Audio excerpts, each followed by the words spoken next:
8 Oktober 2020. Demonstrasi menolak Undang-Undang Cipta Kerja terjadi serempak di banyak kota di Indonesia. Di Jakarta, demonstrasi berujung ricuh. Sejumlah fasilitas umum dirusak. Jalan Tamrin hingga Sudirman, lokasi kumpul massa jadi sorotan utama. Beberapa halte Transjakarta dibakar, di antaranya halte Bundaran HI, Sarinah, dan Tosari. Para demonstran dikritik, bahkan dituduh sebagai pelaku perusakan. Benarkah para demonstran yang membakar halte di Sarinah? Laporan ini disusun dengan menganalisis visual dari berbagai sumber terbuka. Kami juga memakai rekaman CCTV dari lokasi kejadian yang bisa diakses publik. Selain itu, kami mengumpulkan ratusan foto dan video yang tersebar di Instagram, Twitter, YouTube, dan TikTok.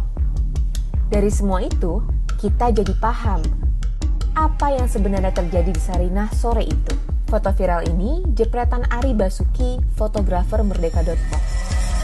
Dari foto inilah penelusuran dimulai. Orang inilah yang pertama menyulut api di halte Sarinah.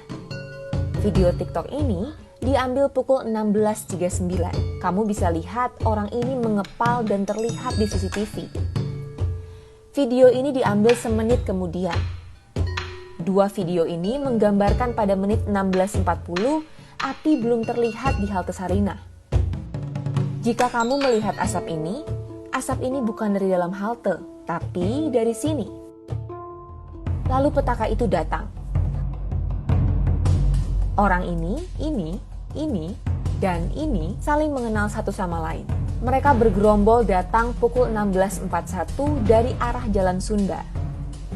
Tak langsung beraksi, para pelaku melakukan observasi selama beberapa menit. Mulai dari memotret, mondar-mandir, hingga mengetik di handphone, entah berkomunikasi dengan siapa. Menit 16.45, pelaku mendekat ke halte Sarinah. Ia sempat berkomunikasi dengan temannya dan menunjuk ke arah kobaran api di bagian selatan. Si pelaku maju sebentar, lalu kembali membawa traffic cone. Ia membakar cone itu sampai menyala dan membawanya ke halte. Tapi api keburu padam dan ia balik lagi ke kobaran api. Ia mencoba mencari bahan penyulut api lain, lalu menemukan apa yang dicari. Spanduk itu lalu ia bakar. Dengan api yang masih menyala, ia membawa spanduk itu ke halte pada menit 16.52. Ia kembali lagi ke titik kobaran api dan meminta salah satu temannya untuk membawa spanduk ke halte. Dia kembali ke titik api membawa spanduk, sempat mengambil kardus, lalu membakarnya bersama teman-temannya. Pada momen di menit 16.53 ini, kita bisa melihat tujuan pelaku datang ke lokasi memang bukan untuk berdemonstrasi, tetapi membakar halte. Di saat massa berlari menuju perempatan Sarinah menerobos barikade polisi, si pelaku dengan santai tetap fokus mencari api untuk membakar halte. Cukup lama di sana, ia lalu kembali lagi ke halte pada menit 16.57. Ia kembali ke titik api pada menit 16.59. Lalu kembali ke halte membawa penyulut api yang lebih besar. Kali ini, ia diikuti oleh teman yang berbeda. Menit 17.01, pelaku sempat berbalik badan setelah membakar halte. Ia lalu mondar-mandir, berhenti sejenak memegang handphone, lalu kembali ke halte. 17.04, ia keluar dari halte, memantau ke arah barikade polisi, dan kembali mengambil api. Di situ ia terlihat mengobrol dengan kawan-kawannya. Ia kembali ke halte pada 17.05. 3 menit kemudian, pelaku terekam sedang membakar halte bagian selatan. Ini adalah kobaran api pertama di dalam halte. Video ini memperlihatkan bahwa tak ada titik api selain di bagian selatan halte. Video ini diambil pada 17.12. Terlihat dari orang ini dan ini yang tampak di CCTV. Di rekaman, terlihat api semakin membesar. Video ini diambil 3 menit kemudian.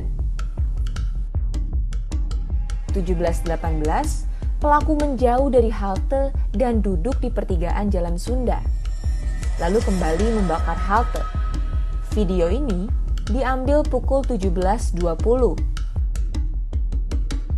Terlihat dari sekelompok orang ini yang juga muncul di CCTV. Dari video ini terlihat pelaku mulai merusak sisi utara halte. Video ini diambil 17.22, terlihat dari orang ini muncul di CCTV. Ini adalah momen yang terekam dalam foto viral di media sosial. Si pelaku membakar sisi utara halte dengan api dari sisi selatan. Usai melakukan itu, api mulai membesar di bagian utara. Dan pelaku duduk berkumpul dengan kawan-kawannya merayakan perbuatan yang telah mereka lakukan. Cerita ini tak berhenti hanya sampai di sini. Mari kita mundur 62 menit ke belakang. Semua berawal dari sini. Menit 16.25, terlihat 4 orang bergerombol datang dari arah Jalan Sunda. Saat tiba di pertigaan, 1 orang langsung memotret sekitar lokasi kejadian.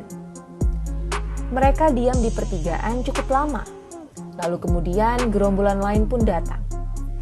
Dari CCTV terlihat jelas bahwa mereka saling sapa dan kenal satu sama lain. Mereka mulai menyebar dan 3 lainnya menuju dekat kobaran api. 4 orang ini bergeser mendekati halte. Menit 16.59, mereka sempat bertegur sapa dengan pelaku pembakaran. 1 orang lainnya lalu bergeser kembali ke pertigaan. Dan mereka kembali berkumpul di tengah jalan. Sempat maju, saat polisi memukul mundur massa, mereka berlari ke arah Jalan Sunda. 10 menit kemudian, mereka kembali datang. Salah satu dari keempat orang ini tiba-tiba membawa kardus menuju halte. Ia terlihat di foto ini. Setelah itu, 4 orang ini tak beranjak kemana-mana. Mereka memantau aksi teman-teman mereka dari pertigaan. Beberapa foto dan video yang kami kumpulkan menampilkan wajah yang bisa diidentifikasi polisi. Di antaranya, ini, dan ini. Gerombolan para pelaku pembakar halte ini sekilas terekam dalam live streaming Tempo. Termasuk si pelaku utama, ini. Dengan machine learning berbasis TensorFlow, kita bisa sedikit memperjelas wajah si pelaku utama dan teman-temannya. Hasilnya seperti ini. 12 Oktober lalu, Polda Metro Jaya sempat merilis para tersangka pembakaran halte.